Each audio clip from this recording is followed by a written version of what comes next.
everybody. We are back for episode 3 of the Small Moments Big Impact podcast. We are. Cheers to us. Cheers to us. Hey, Cheers something straight us off the with back. tea. Episode 3, that used to be one of my football numbers. It's one of my favorite numbers, I guess. Do you have a favorite number, or is it like a special, like, good luck number or anything? So 3 is very significant in my culture because we Ooh, okay. believe the greatness comes in threes. And even when we cross ourselves with the 3 fingers. So that's a very significant number for me. But my favorite number personally is probably number 4 and Okay. number 8. They're my 2 favorites. It's funny how it's like when you say like what favorite numbers, I go straight to like who are Richmond players, like Richmond Tiger players with that with that number stuff. That's where my mind goes. But why 4 and 8? I don't know. I've always, when you see your favorite color and you just have that nice feeling in your tummy, that's how I feel when I see those 2 numbers. I think 8 is infinity for me for a lot Yes. of the stuff. But my favorite football player number is 15, my birth number. So Okay. I get what number's he? Yeah. A concept. Yeah. Well, I was not forced to get, but I guess maybe I was. I liked a higher number, but like growing up from like under 9s, 10s, whatever, the size of the jerseys were made by like the number. So number 1 was the smallest one all the way through like 24. And I Yeah. was never like the smallest, but definitely towards the bottom. And so I got number 3. And then, yeah, that's So become one of is my, that how they I always wondered, how do they choose your jersey number? Do you get like to put in for your preference or it's just what you well, get given? it would change from club to club, team to team, sport to sport. Mhm. Like some sports have, like rugby union, they call it the number 9. Like that's the position is the Yeah. jersey number. Oh, And some okay. sports do it like that. Um, it'd be very varied. That's just how it was for me at my club when I was 10 years old. And Mhm. that's just how the jumpers came. That's how they were given. Fair So, enough. no, yeah. So since we last caught up, do you have any small moment stories you'd like to share that happened to you? Do you know, I do. The team and I went to a faculty partner thank you dinner event at Bond University. And we were sitting together with one of the wonderful professors joined us. And a simple conversation of what do you do started a whole conversation of how can we deliver better? It was Mm. phenomenal. And so he's a professor. Bond is an incredible university. We are so incredibly proud to be faculty partners with them and to be able to host their students to complete their placement hours in order to graduate and qualify in their chosen careers. But it was a conversation where he said to us, "Oh, what do you guys do?" And we told him, and he was just so incredibly into it. And he's like, "I really want us to go above and beyond and deliver better to our students, make them better practitioners and things like that." So that simple moment has now created an opportunity between us and Bond University at potentially looking at developing a collaboration Oh, wow. to then look at how do we take our knowledge and help them apply that in their structure and their governance of how they deliver the curriculum. So then there's more hands-on experience because one thing we both agreed on, even though Bond is phenomenal in what they deliver, there's still a gap between how you graduate as a student and then how you are as a practitioner. And we had the amazing Miss Sophie and Miss Claire, shout out to the legends there who had graduated uni. Miss Claire 2 years ago, Miss Sophie more recently, and they talked about not having had certain parts of training or education that they felt really impacts their ability to deliver person-centered care. And then it started this whole collaboration. So watch this space. It looks like Wow. exciting things on the horizon from a simple of, "Hey, can I join you guys? What do you do?" to let's look at creating a collaboration together. You got to ask the question, don't you? Like so many things coming from like, go have that conversation, go shake hands, go talk about what somebody It does. was And that's where it incredible. starts. And, it was full. There was so many tables. There were so many people there. And us in our true LGO form, we kind of stuck together and we sat down because we kind of just didn't know where to go, who to mingle with and all that kind of stuff. And he came to us and he said, "Hey, this table's laughing a lot. I want to come and join you. Is that okay?"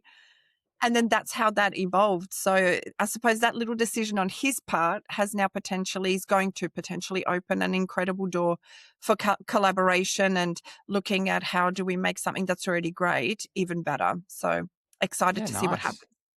How Nice. about Very you? cool. Share with me A what's been little bit going on. field, or maybe not like it's such a story as such, but like watching the World Cup, which I think everybody has been the last like month or so, which has been phenomenal. And soccer or football, depending on what you want to call it, isn't my number Yeah. one sport, but it's nice just having something on in the mornings, and you can talk about. Yeah. And Harvey, my little guy, he's right into it, so we can have chats about that. But we've had Norway doing really, really well, and so our Yeah. family got up and watched that. And my Oh, wife's heritage is from Finland, so the Scandinavian mhm. countries. So we got on board the Norway bandwagon. So cool. Um, and you may already know this, or maybe not. But Norway, and I'm going to pronounce this wrong. I printed it off before. I didn't get a chance to get the pronunciation just right. But Norway have a joy of sport concept known as idrettsglede. Let's. Are you aware of this? No. So, that is the country's youth sports philosophy that Oh, emphasizes participation, inclusion, and well-being over early competition and winning.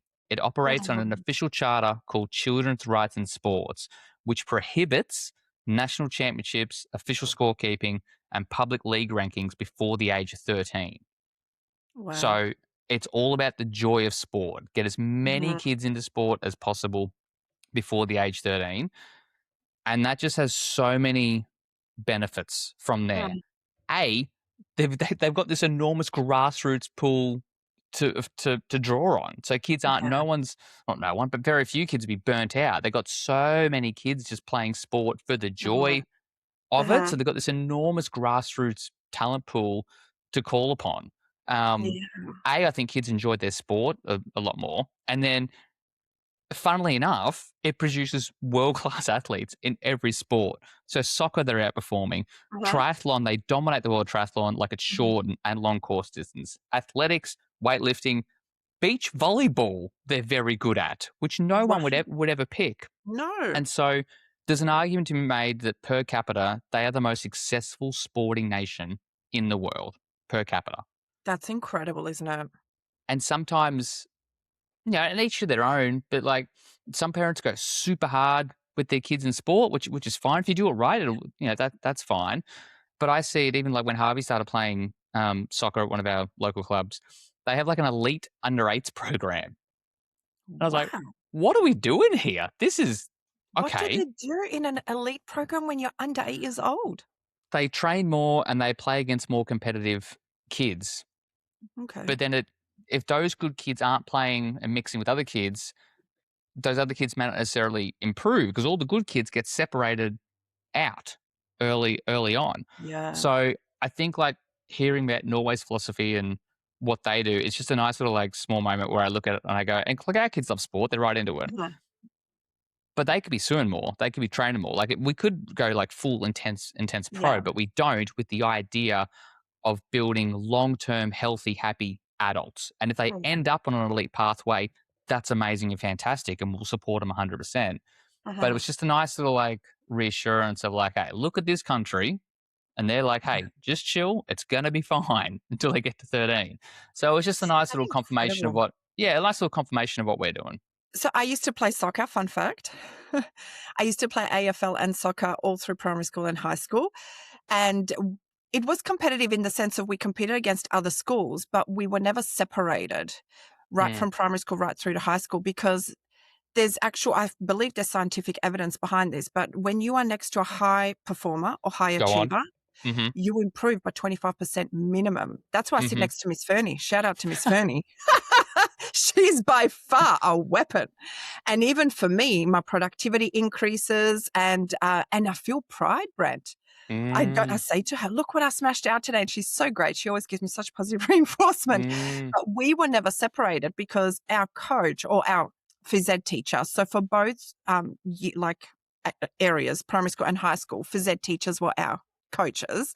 mm, They constantly would say that, and because you'd have the more better kids that would play it outside of school complain, "Oh, why do I have to play next to her? Or why do I have to defend her because she's not good?" Right? And they'd be like, "Because it's your job to make her better."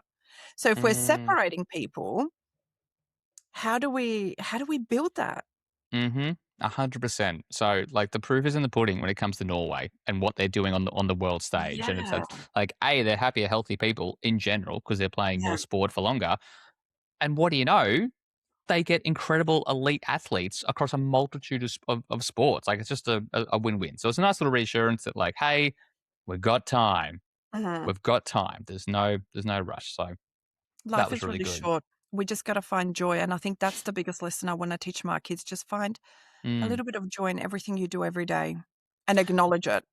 We had somebody who finds joy in what he does as our last guest with Yes, we did. Aaron. What did you think of Aaron? Because I've known him for like 20 plus years. What did you think of Aaron? Shout out to Aaron. I thought he was brilliant. I don't know what's going on with my shout outs today, so I'm sorry about that, but I'm just full of love today. I thought he was phenomenal, Aaron. I hope you're listening again because loved having you on. I love how articulately he spoke and how just incredibly strong he is mentally. And one of my favorite things was, and I said this to you and Aaron off camera and off air as well, was how he explained that, when neurodiversity came into their life, it was like a different language. So he acknowledged how different that was, and he just articulated it so incredibly wonderful, that him and his wife were then dedicated to learn that language. And that was one of my favorite takeaways. And the other was around the ceilings as well. I really loved the concept of how sport helped him shape, understand the ceilings to get through to the next stage. And I thought that was really brilliant too. And he just spoke so incredibly well. And he was funny, but he was also so insightful and just so incredibly genuine. He's just really a good human.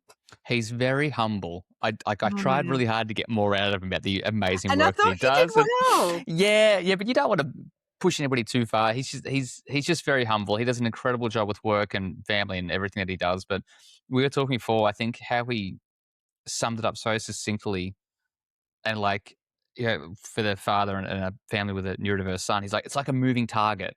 And I was Mhm. like, oh, I think I understand that. I'm not Yeah. in your shoes, but he summed it up so well, I think, in that. And the other part that he talked about was prioritizing love over money, Mm. which is not spoken about. And that's what we're trying to do on this pod Yeah. here. Like those sorts of things where it's just not spoken about, where hustle culture and money and grind just tends to take spots one, two, and three. To Yeah. have someone like this who's got multiple businesses, who has so much on his plate, to talk about prioritizing love over money is just a message that we don't hear often enough. No, but it's a really important one because once you take love away, what's left? Hmm. Because everything we do, we love to some degree. Hmm. Right? So whether it's our job, whether it's, our spouse, partners, when, we plan special things for them, we do it out of love and a way of expressing that love. When you go and do your shoots and your drones and things like that, you love that stuff. You can see it. It's all over your face on your socials. You don't even need text or audio. Just a smile says it all.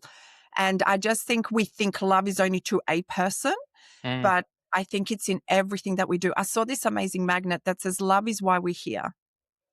That is it. That is the Yeah. sole goal. Everything else is just a passing process within the fact that we're here for love, to be loved, to do what we love, to connect with love, to connect people who love each other, all that kind of stuff. So I thought that was really impactful that he was brave enough to talk about that. Oh, hugely, hugely. Like showed his vulnerabilities, but also like just a massive leader and somebody that I look up to a lot, Oh, very that's much so. wonderful. Um, so we were talking about the show notes, show structure, and I said that I wanted to talk a little bit about child safety, and Mhm. that's around the same, but it's a story from what happened last night after we went to the footy. So just for Um, context, to anyone watching or listening, Brent wouldn't tell me what's happened. So I'm yeah, hearing we're it in doing this real time live. with everybody else. So So what happened? well, you're gonna have like we'll have different experiences with this. Like I'd love to hear like without going too deep or anything private, like your Sure. experience with at the clinic and parents and child safety and how you Uh-huh. manage it. But I guess like me and the kids were out in the wild last night. We went to the footy at the Gabba, which was great, good fun. We went on the ground afterwards. Poor Harvey got kicked in the head with a football, but there's like he was fine, he's okay. But there's I don't know 10,000, there's 30,000 went to the game, maybe 5,000 on the ground Wow. kicking the footy afterwards. So there's footies Yeah. flying everywhere.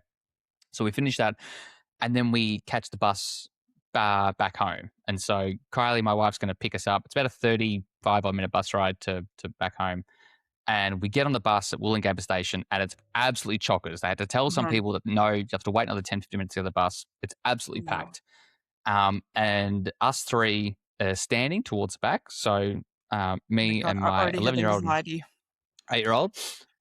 Sorry. I already have anxiety. I and then so What it's happened? everyone squished in, and we're beside this guy, middle-aged, old, oh, not even middle-aged, older guy, and we're waiting, and the bus isn't going anywhere. And then he says pretty out loud, "Close the effing door."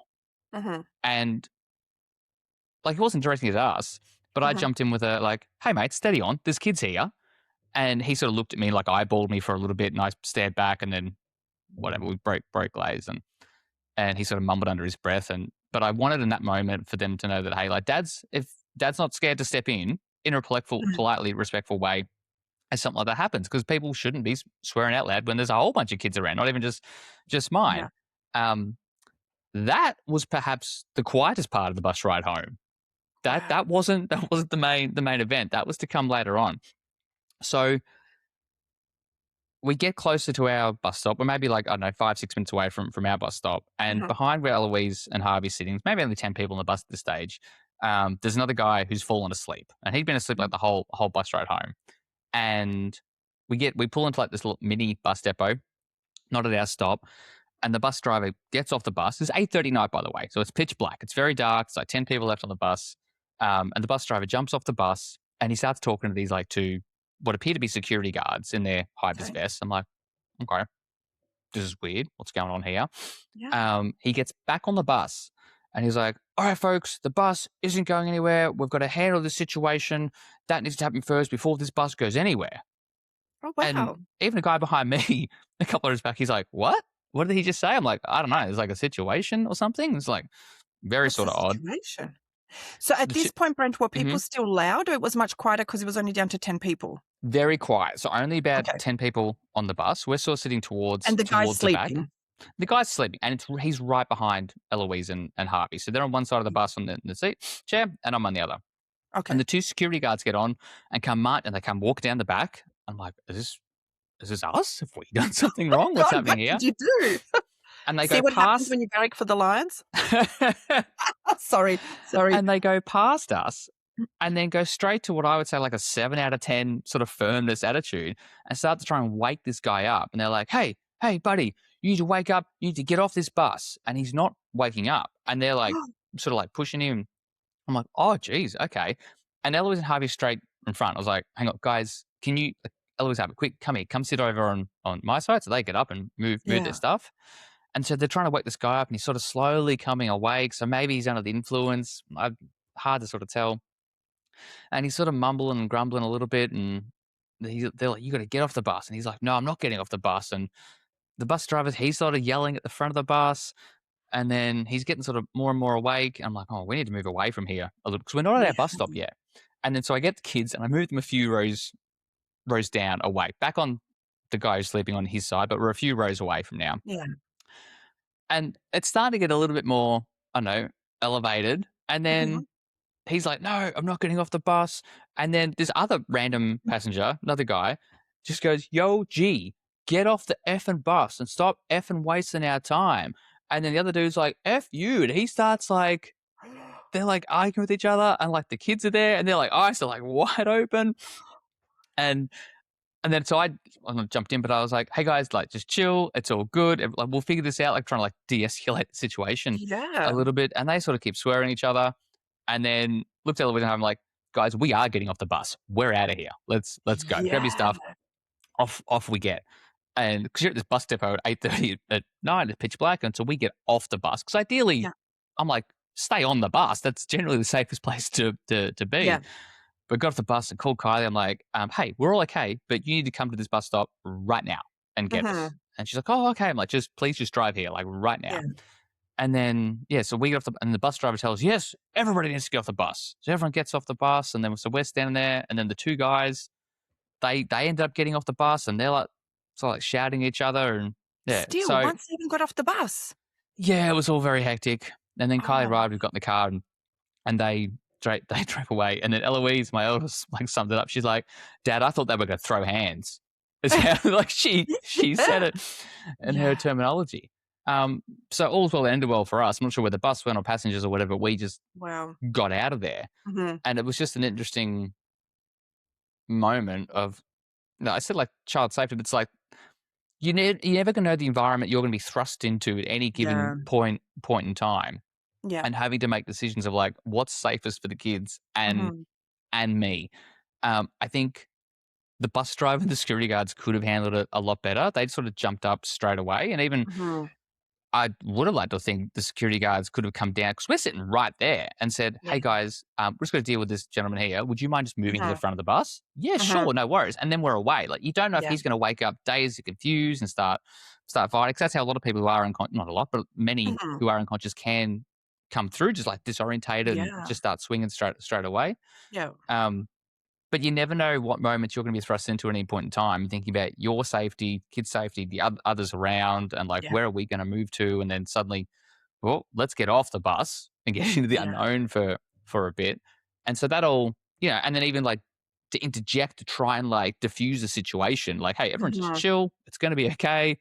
Um, and a lot of like the sort of toxic masculinity stuff that you see is Yeah. like, be a man, get involved, sort it out, and that's not what it's about. Like you've got to try and diffuse the situation and get everyone on the same page. So all's well, it was all fine, but definitely an experience for the kids seeing that sort of Mhm. stuff like up close, but also trying to keep them safe and what's the safest thing to do like in the moment.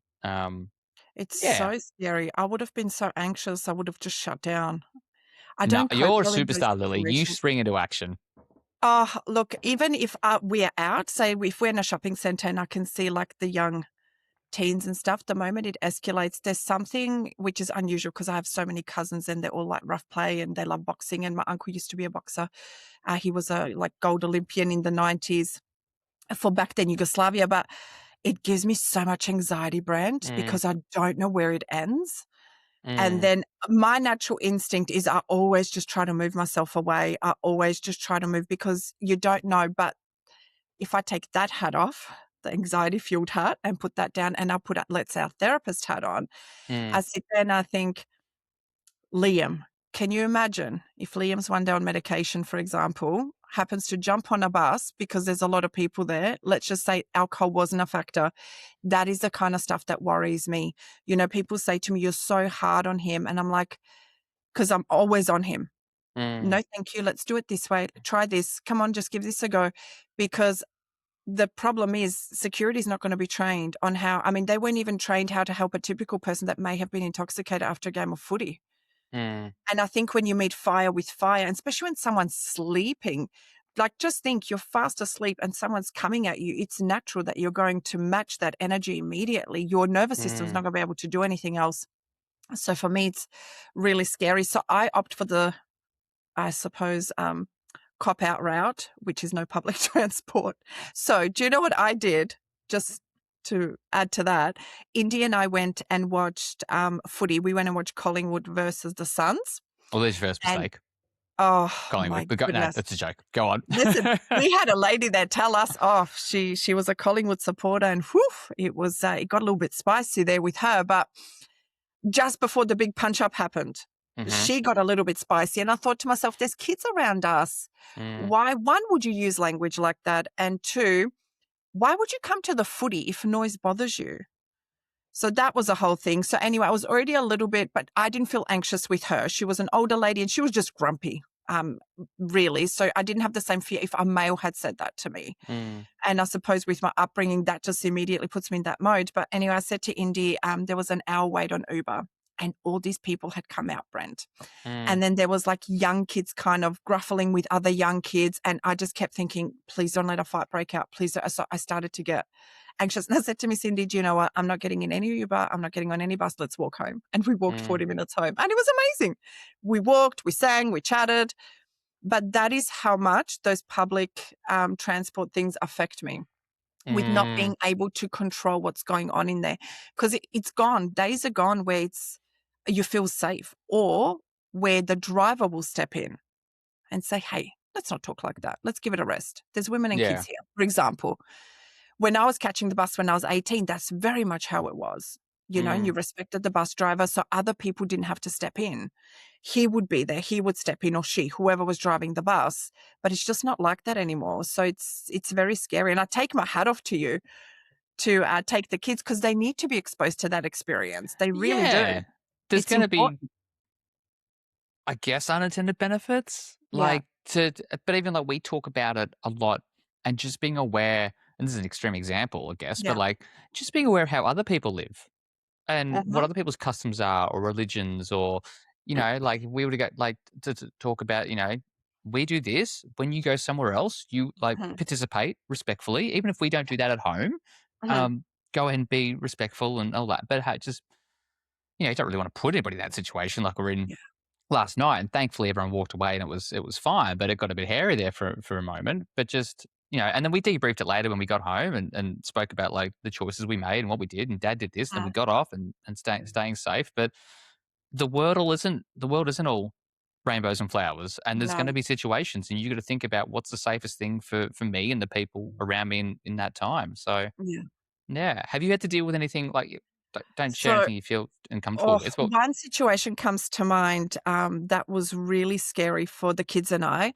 So, we had an amazing day, work, clinic, school, everyone and kindy, everyone had a great day.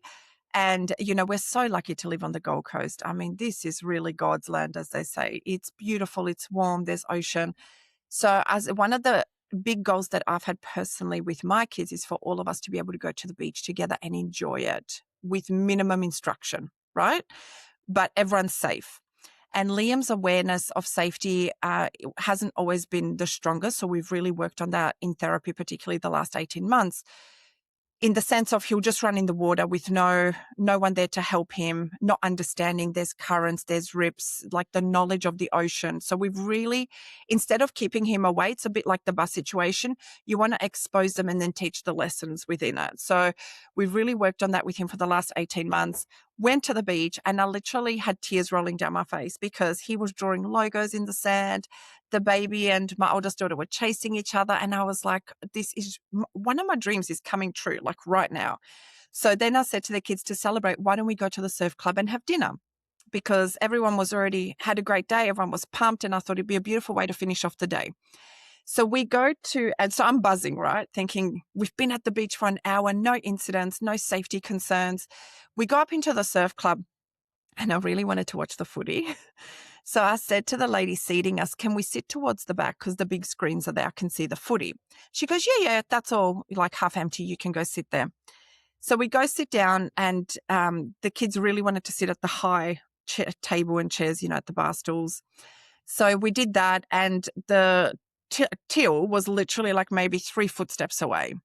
So I said to them, are you guys okay if I just go and order there? Because my QR code wasn't working. And they were like, yeah, mum, it's all good. So I walked away there and I'm literally watching them just in awe. Like, this is so incredible. All the doubts I've had, it's been so amazing. And then a moment happens where I see Layla's face change. That's my oldest daughter. And I thought, oh, what's happening here? So now I come up there and I can see a man. So behind us is 2 tables, like bar stools and tables. hmm One is a man probably in his 50s and his wife. And then right behind us is a man late 40s, early 50s by himself. So then I walk up to the kids. So I left the till. I didn't even finish ordering.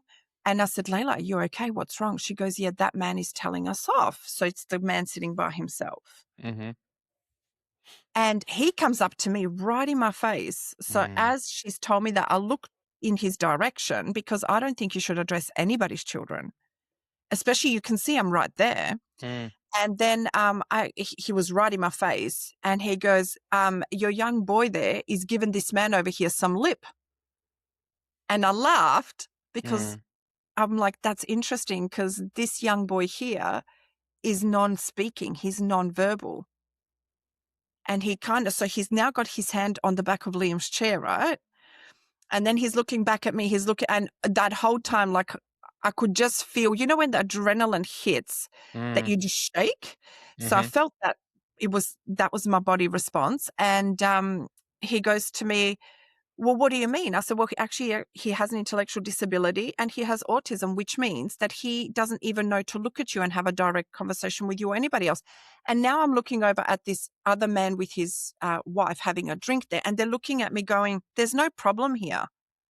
mm, And I said, but there's no issue here. He goes, nah, he was rude and he was giving him lip. And then again, I repeated, he actually has an intellectual disability and autism. He goes, well, I don't know if that's good enough. And he kept like coming at me in my face. And then Mm. in the end, the waitress came in, but that other man was standing up to kind of intervene and all that kind of stuff. And so Liam wouldn't get up. I said, come on, Liam, let's move. And he was like, no.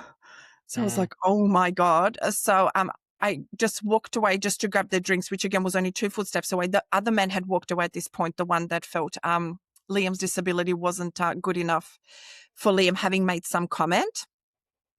So, and Liam wouldn't get up. So I was like, I need to get him a drink of water so then I can be like, oh, come on, we'll take this water over here. Because that's the processes that his brain follows, right?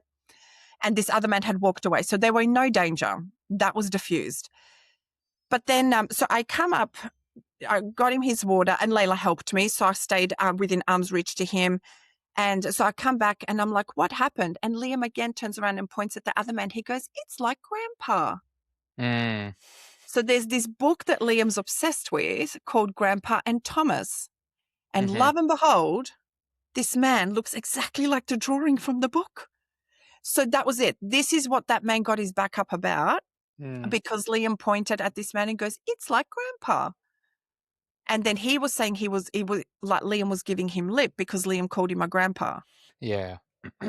It was so extreme the way it escalated. It was so scary. And you know what? I tell you, we haven't been back since. And it was somewhere we enjoyed going frequently. It's had a beautiful family atmosphere. But to know that there's people out there that think that's okay and that he believes it's up to him to decide if Yeah. Liam having a disability is acceptable, that Liam pointed at somebody who's not even bothered and said, it's like grandpa. So then that other man was very upset and kind of, yeah. So I just said to him, I said, please, if you really want to support me in this moment, I need you to leave it. Because even if you now hurt this other man, that's now going to be on my conscience. That's not going to Mm. help me because his whole thing was he shouldn't be talking to your kids. So it was all really, really hectic, but it's very scary when it happens.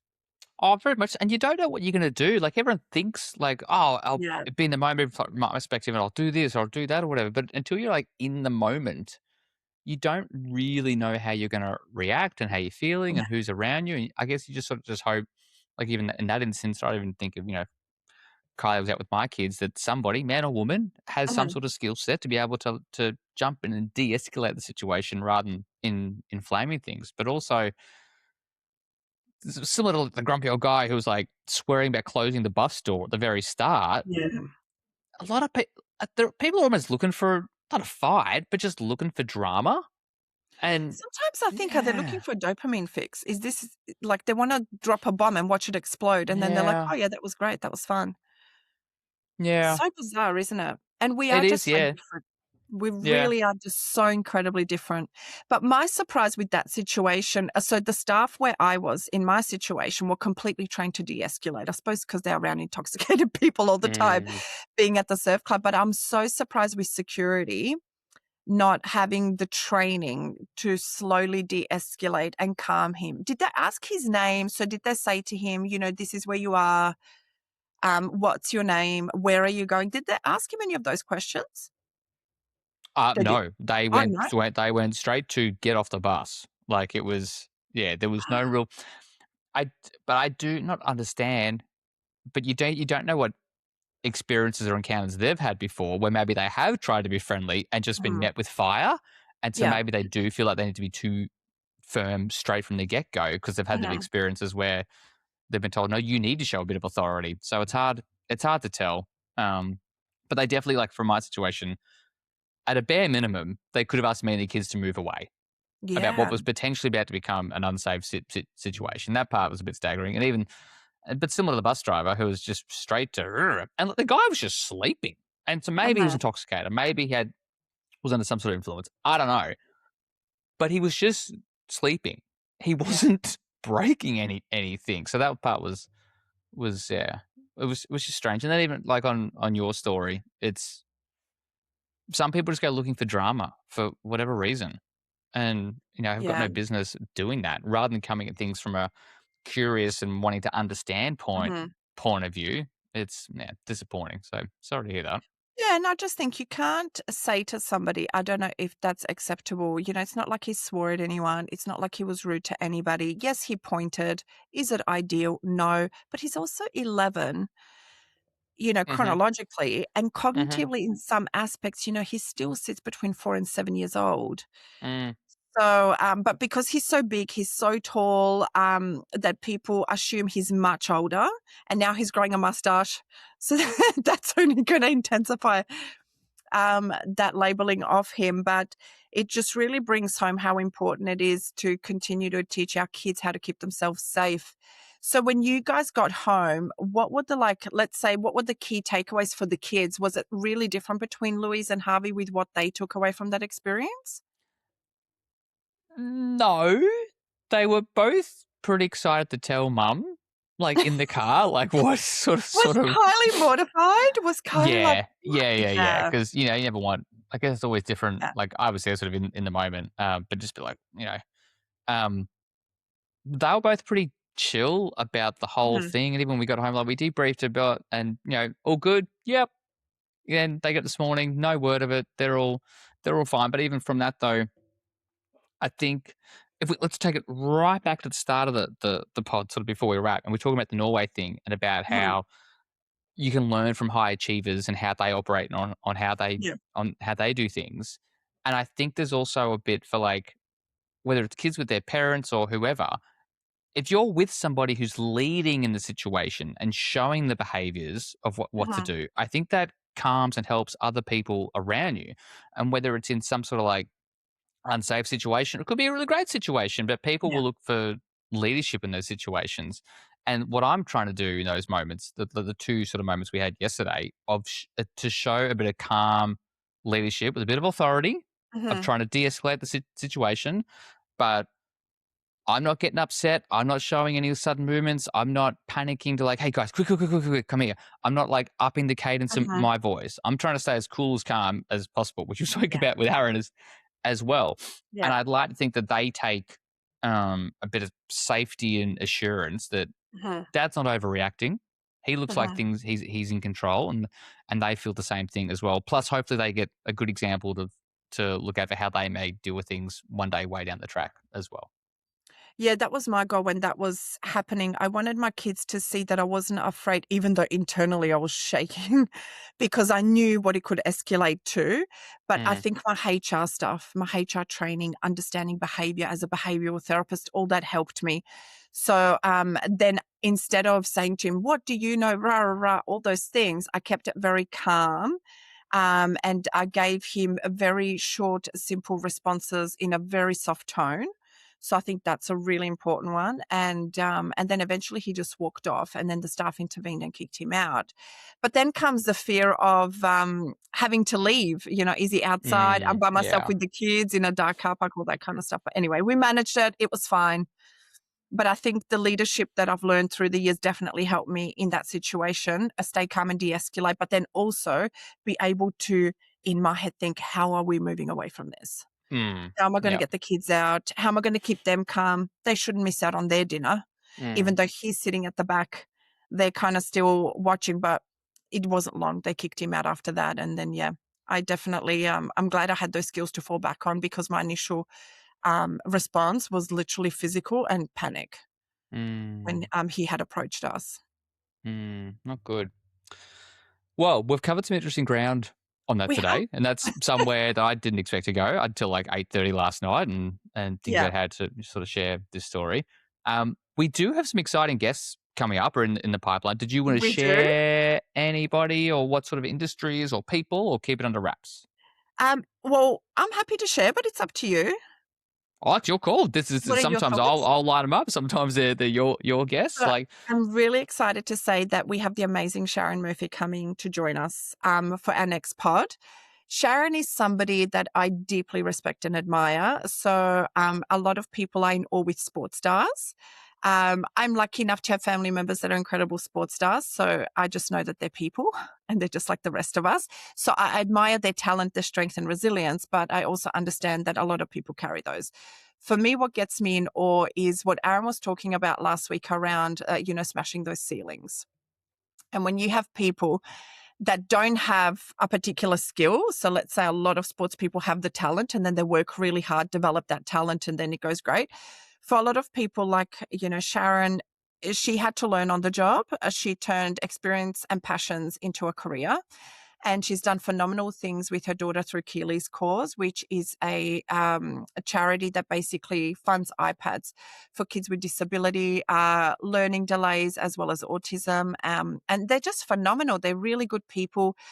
Sharon and Gavin, their husband and wife, and Keely's one of their kids, one of the incredible kids. So she's agreed to come on our pod next week, and I'm so incredibly excited just to share insights, her insights, and how she has found her journey, and how, her career as a social worker helped shape how she now helps so many other people. And, a funny story, I did a little bit of co-emceeing for their gala not that long ago, just in June in Melbourne. And I really want to talk about how we met. And it was funny because I saw them win an award. You were there. Remember? We were at the Yep. Yep. Australian Small Business Awards. And remember, we watched them when they won the award. You could hear a pin drop.